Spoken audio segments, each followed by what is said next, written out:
विश्वोन्मेष निवेशाभ्याम जगतः प्रलयोदम शक्ति चक्र विभव प्रभो शंकरम तुमः। पूर्व में इसी श्लोक पर बात हो रही है और जो पिछले प्रकरण में यहाँ तक आ गए थे कि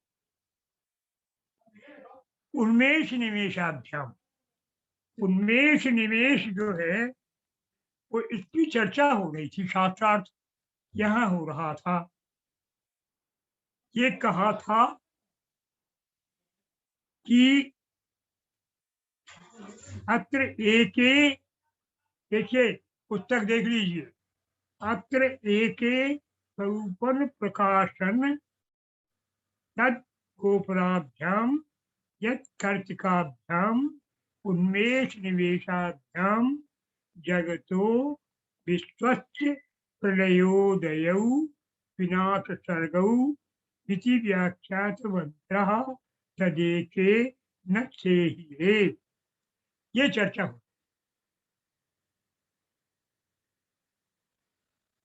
यहाँ क्या बात है ये? वो कहते हैं कि शास्त्रार्थ उत्पन्न हो रहा है। क्या हो रहा है शास्त्रार्थ? कि कुछ लोग हैं जो ये कह रहे हैं, कुछ शास्त्रीय लोग, प्रश्न करने वाले लोग, तत्र एके स्वरूप प्रकाशन सदगोपनाभ्याम। देखो, उनमें से स्वरूप का प्रकाशन, स्वरूप प्रकाशन तद गोपराभ्याम, और स्वरूप का गोपन क्या है? निमेष। उन्मेष है स्वरूप का प्रकाशन और निमेष है स्वरूप का गोपन। तो स्वरूप प्रकाशन गोपनाभ्याम यद कर्तकाभ्याम, ये इसको करने से उन्मेष निमेषाभ्याम, ये उन्मेष निमेष है, इसको सूचित करते हैं। किसको सूचित करते हैं? स्वरूप के प्रकाशन को और स्वरूप के गोपन।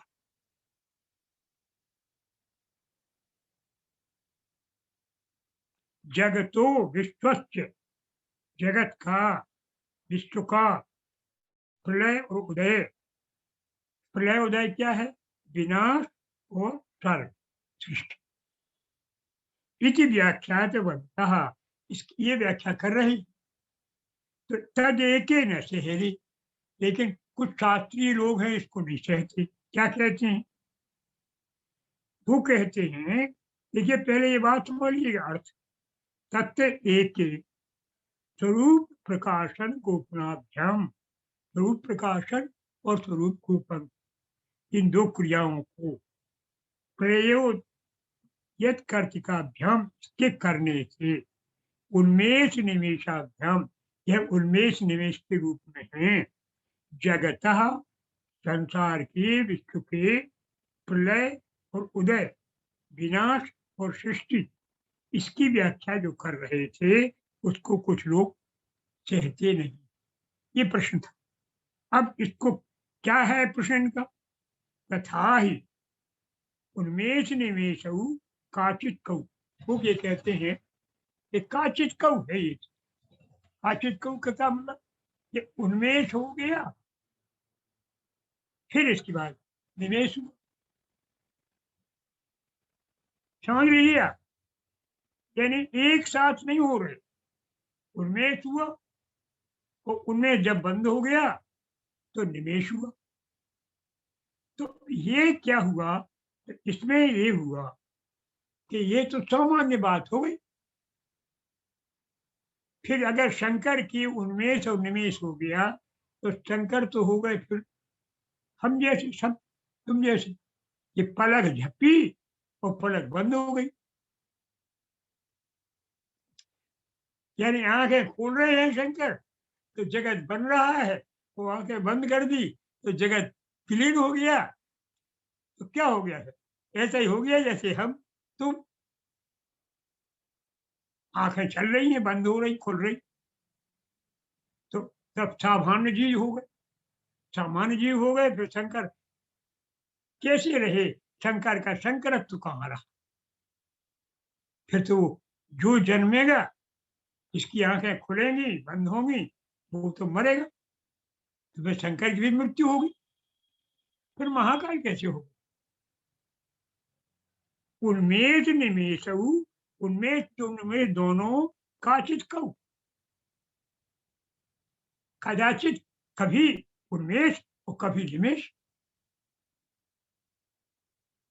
यानी कभी कभी हो रहा है। सतत अगर जो शंकर में है वो तो स्थायी है, वो तो हमेशा हजारों वर्षों तक कोई काल नहीं है उसमें, तो उन्मेष निमेष तो काल हो गए।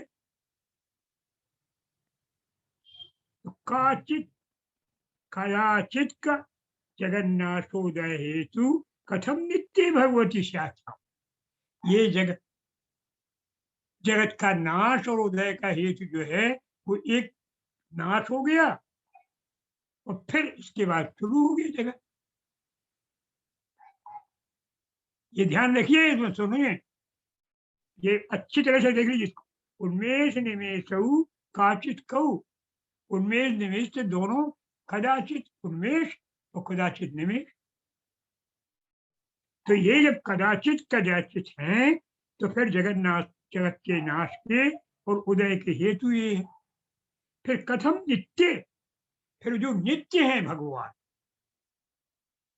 वो कैसे रहेंगे? क्योंकि उनमें तो स्थिर होना चाहिए, वहां तो पलक नहीं झपकनी चाहिए।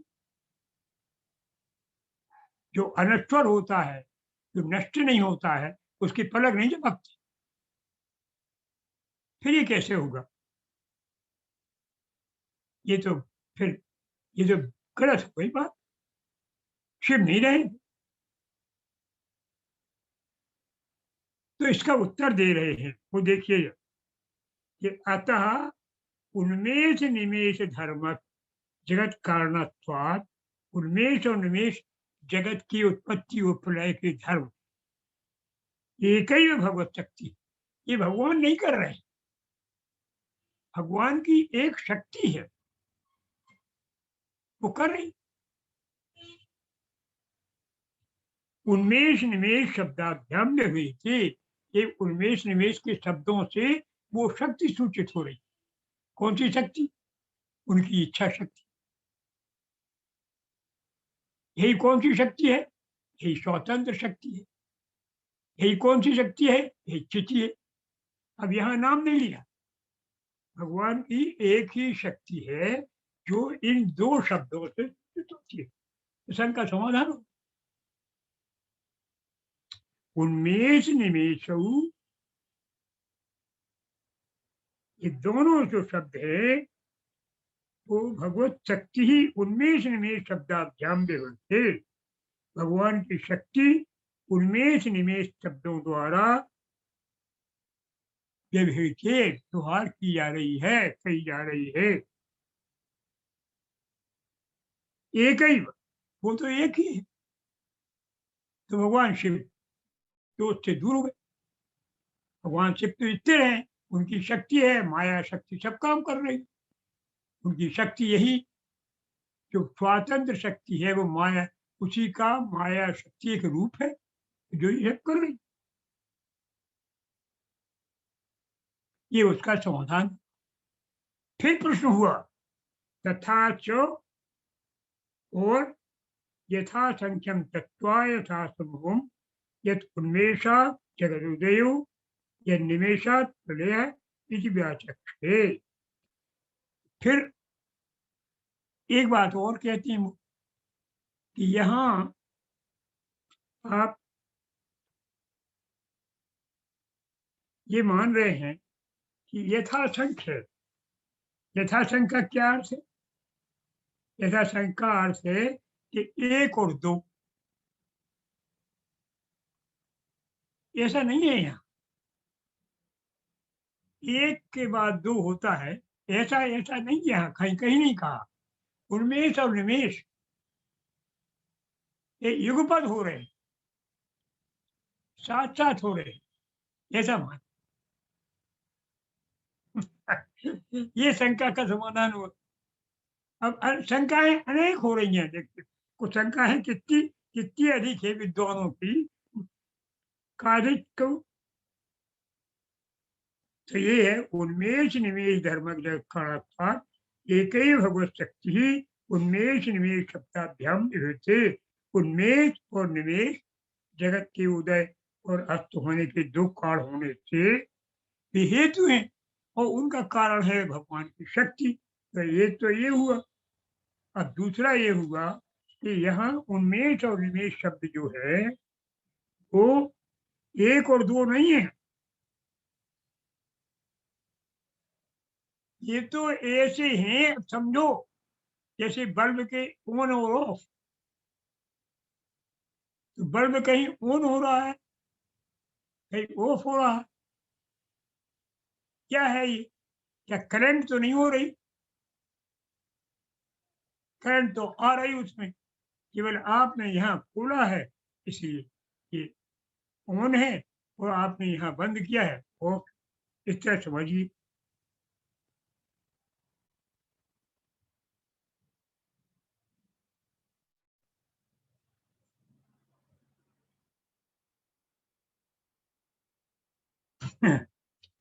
लेकिन फिर समझ में नहीं आ रहा तो वो कहते कि नहीं ये बात तो बरोबर नहीं, ये बात बिल्कुल सही नहीं, क्योंकि ये यथासंभव नहीं। इसलिए शास्त्रार्थ आगे चला। शास्त्रार्थ वो कहते हैं कि उन्मेष निवेश की बात ये समझ में आ गई एक। लेकिन ये बताइए आप कि यदि आभास परमार्थ से चाहो, अब उत्तर देते हैं कि आभास। अब देखिए जरा आप ये समझ लीजिए, ये बहुत महत्वपूर्ण बात है। आभास, आभास शब्द आया यहाँ, देखिए यहाँ देखो ये है अत्रापि शास्त्रार्थोपदेशा शंकर स्वरूप जगतोपि कथम कदाचित विनाशौ देवम इति तुल्ये प्रसंग। तो कहते हैं कि बताओ शंकर स्वरूप से अभिन्न है ये जगत, वो फिर नाश क्यों होता? ये बताइए। प्रश्न शुरू हो गया कि शंकर स्वरूप से जो अभिन्न है ये जगत, फिर जगत नाश होता है और फिर जगत होता है। तो जो अविनाशी से उत्पन्न हो रहा है वो नाश कैसे होगा? फिर पिता से जैसा पुत्र होता है वैसे ही तो होगा। तो ये कैसे? संसार अगर परमेश्वर का स्वरूप है तो ये नष्ट कैसे होता है और फिर ये उदय कैसे होता है? भगवान का शरीर का कभी नष्ट होता है, कभी उदय होता है। दूसरा एक से शंकर स्वरूप अभिन्न, शंकर के स्वरूप से अभिन्न है। देखो मूल देखिए,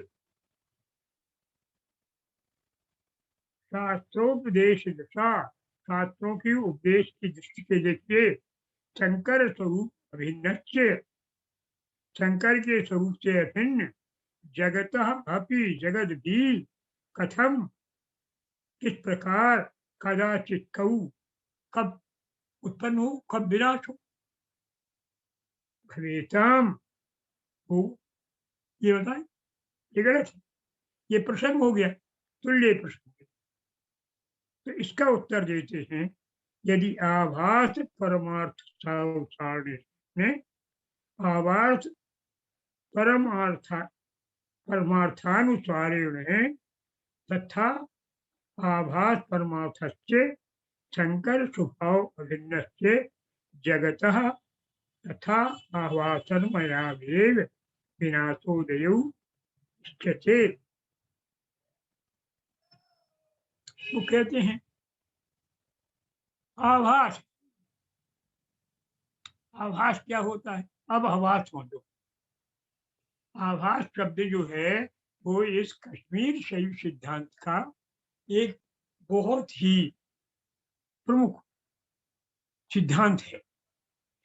यह सिद्धांत क्या है यह सिद्धांत है कि भगवान शिव मन में आनंदित होते हैं और जो मन में विचार आता है वही व्यक्त करते हैं, वही विभिन्न रूपों में व्यक्त होता है।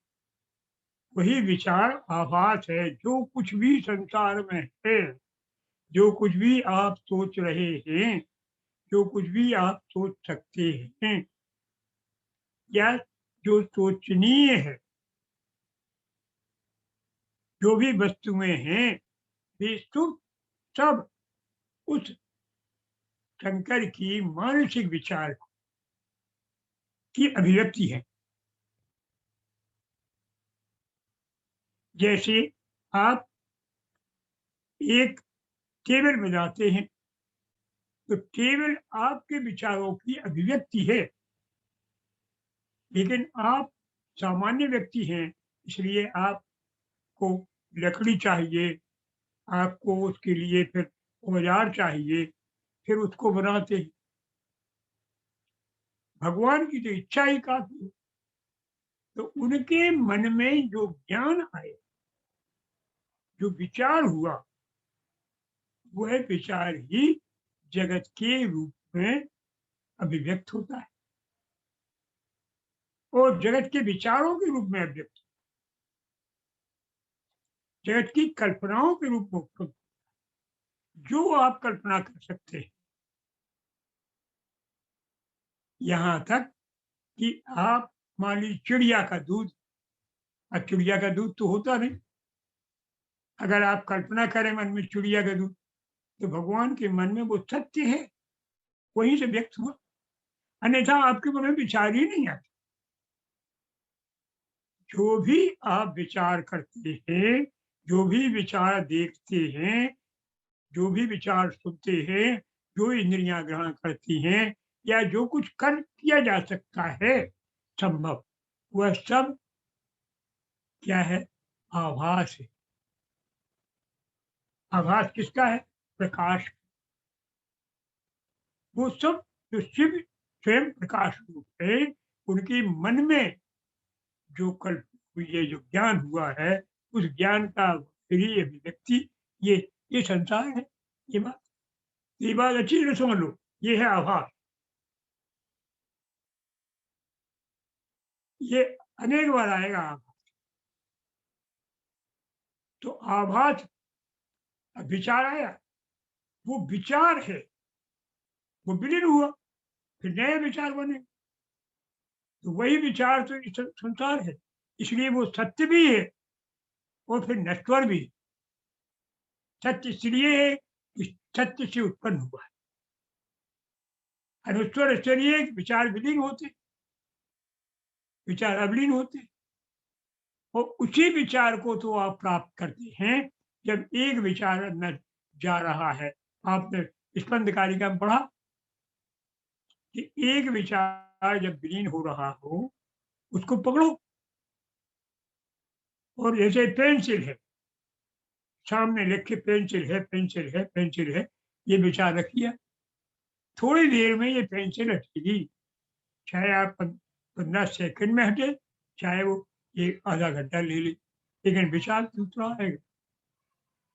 दूसरा विचार आया और पहला विचार समाप्त हुआ, उसी समय आपको स्पंद का ज्ञान हो गया।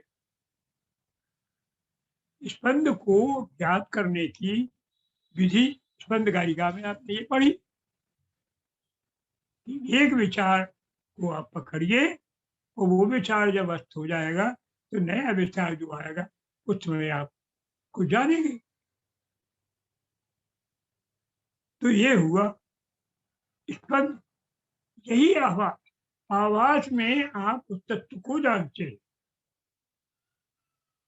तो ये कह रहे हैं यहाँ पर, यही शब्द आया है। अब देखो, अब समझ लो इसको।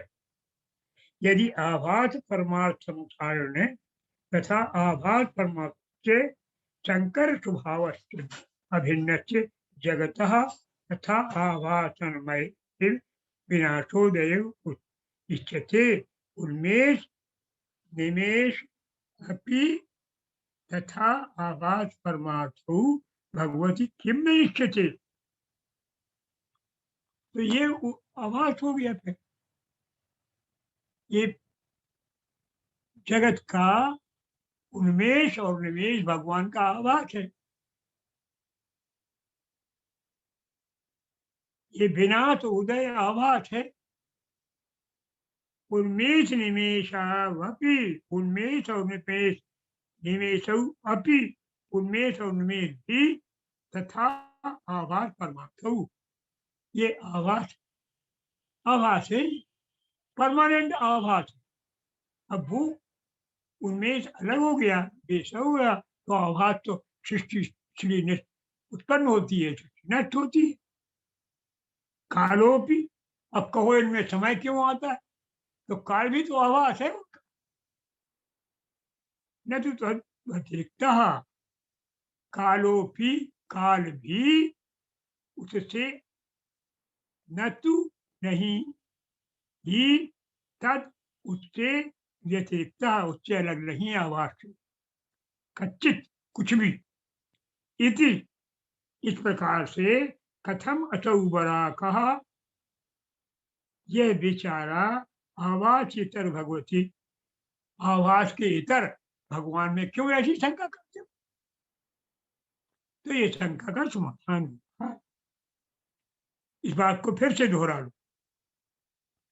कि ये कहते हैं कि अगर तुम ये नहीं मानते हो तो हम दूसरा उत्तर दे रहे हैं। उत्तर काय का दिया, आवास का। कि आवास है ये भगवान का, जो भी अभिव्यक्ति होती है वो आवास है। तो प्रभु की अभिव्यक्ति है, इसलिए इसमें कोई वो दोष नहीं है। जो तुम कह रहे थे कि भगवान तो जो है वो सत्य है, फिर ये जगत की क्यों मृत्यु होती है, जगत का क्यों विनाश होता है, क्यों उदय होता है, ये बातें जो आप कह रहे थे, शंका की जा रही थी, वो सब नष्ट है, नष्ट होने वाला। और यहाँ वो भी उदाहरण दे दिया कि एक चिंता प्रसक्त से यतः स्यात् अक्रोधयः, आप जानते थे ना, कारिका है नौमी, एक चिंता प्रसक्त यदा स्यात् अक्रोधयः उन्मेष चतुर्विज्ञेयः स्वयं तद्रुप लक्षयेत्।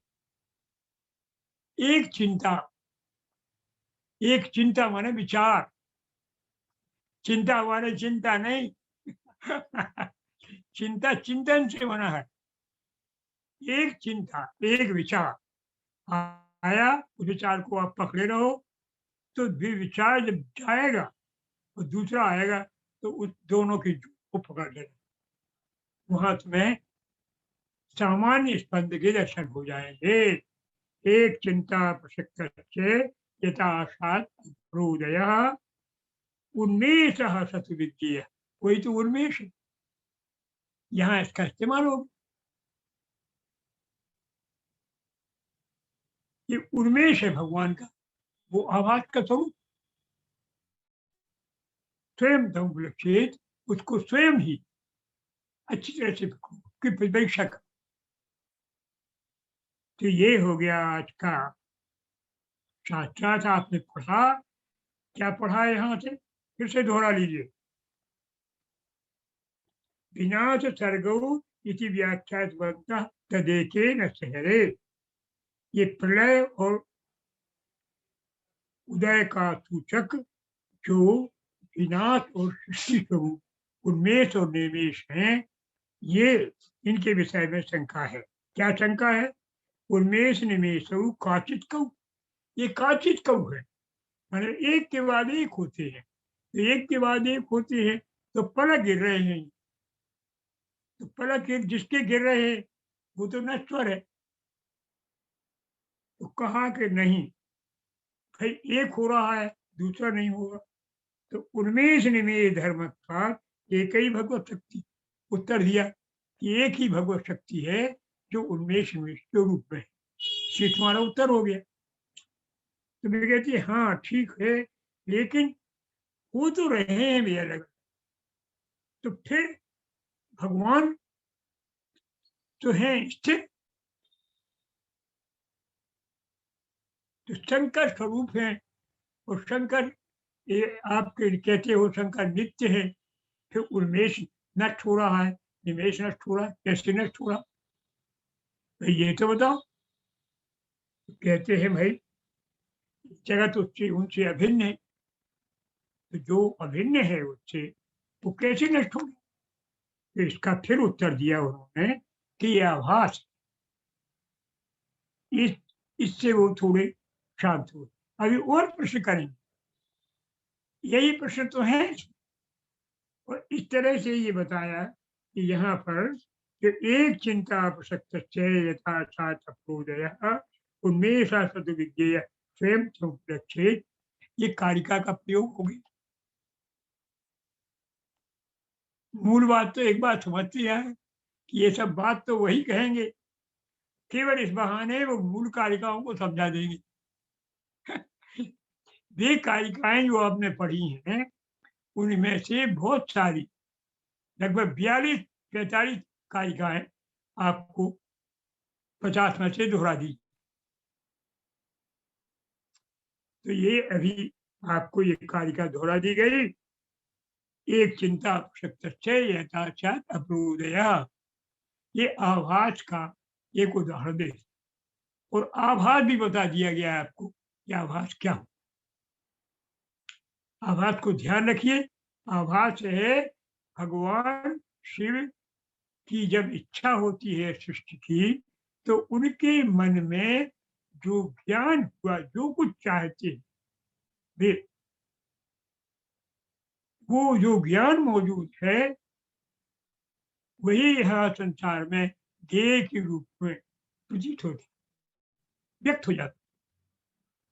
वो सब कुछ संभव असंभव कल्पना, इतना ही नहीं कि जिसको आप कल्पना कर सकते हो वो भी वहीं से आभास है। जो आभास नहीं है उसका, उसको आप आभास कल्पना कर ही नहीं सकते। जो यहाँ है, हो सकता है, संभव है, वो सब आभास। आभास अर्थात शिव के मन के विचार की बाह्य अभिव्यक्ति। अब देखिए, आप बंध्या पुत्र एक शब्द है, तो बंध्या के पुत्र तो नहीं होता, बंध्या है पर पुत्र कैसे? लेकिन ये शब्द कैसे आया, ये वहां तो होगा, तब तो आभास। शशक सिंह, खरगोश के सींग, ये असंभव बात है, लेकिन ये विचार हुआ, तो विचार के रूप में आया, तो कल्पना वहां है। और जो कल्पना है वह व्यक्त हो सकता है, ये भी समझ लीजिए। साधन नहीं है, ये बात अलग है। जो भी कल्पना की जा सकती है उसको स्वरूप ऐसा है। ये है आभास, ये है आशा। कि जो भी आप कर, इसीलिए वैज्ञानिक तथ्य है कि जो भी कल्पना की जा सकती है, संभव असंभव, प्रयास करने पर वो असंभव भी संभव हो जाता है। क्योंकि वो विचार कैसे आए? आभास है, वही तो आभास। आभास वाले प्रकाश का प्रकटीकरण। आभास शब्द का अर्थ समझ लीजिए, भास, भास माने प्रकाश, आ माने ईसत, उस प्रकाश का छोटा सा हिस्सा है। यहाँ आज